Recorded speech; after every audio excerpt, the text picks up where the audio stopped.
Mr. Tulsi, a layperson would want to know why has it taken so long, 26 years?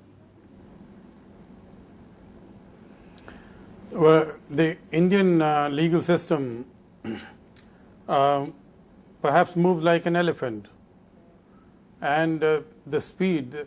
The Indian courts in any case are functioning with the bullock cart technology, and in supersonic age they are expected to render decisions.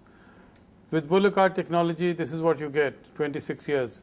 The anti-Sikh riots of 84 are still going on. Many of them are beginning now. So this is what it takes for the Indian judicial system to deliver. Mr. Tulsi, also just going back into history, can you explain why, say, charges have been only framed of causing death by negligence and not, say, culpable homicide that it was earlier?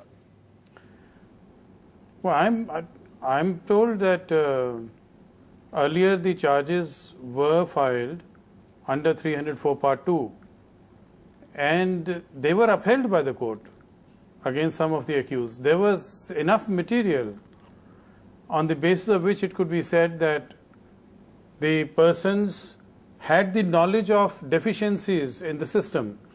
We must remember, it was like a bomb.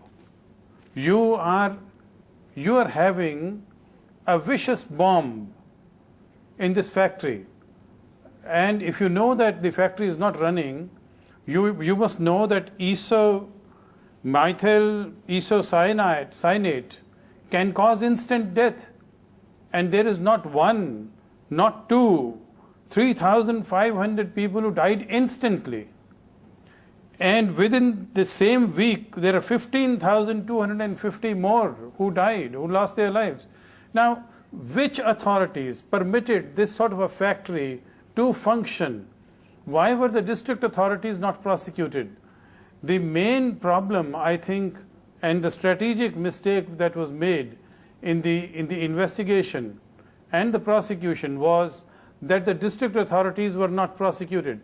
How can the district authorities either permit human habitation to be in the vicinity of a factory like this, which has got deadly gas manufacturing, and there can always be a possibility of leakage, and then if the managements had to be brought to the book, the district authorities ought to have been accused also, because otherwise the management will conveniently shift the blame onto the district administration, and this is what happens. The buck keeps passing. I don't know. I wish I had taken on the mantle of being able to prosecute these people, because in Bhopal we did not allow the state or the CBI or the prosecution to come to the aid of the big business houses. At every step we fought with them, at every step we intervened with the court, and even when the documents were sought to be removed from the court, we complained, the inquiry was held, this High Court directed that the persons behind the court officials who caused the disappearance of the documents and the mutilation of the documents must be identified, and eventually, after 6 years of effort, it was the Ansals were also prosecuted.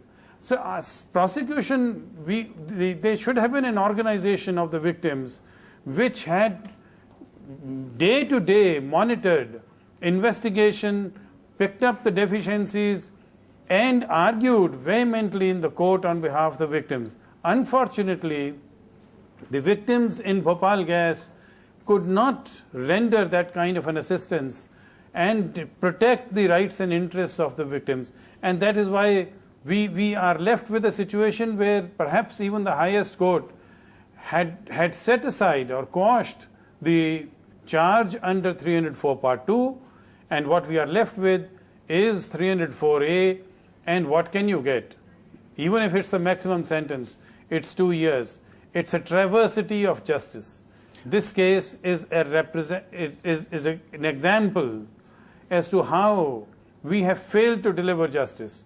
Whether it is the investigation or it is the prosecution, ultimately the consumer of justice can only say, I have not got justice, because there is no justice for killing 25,000 people and and all that evidence having been there, not translated into evidence, it is a travesty of justice.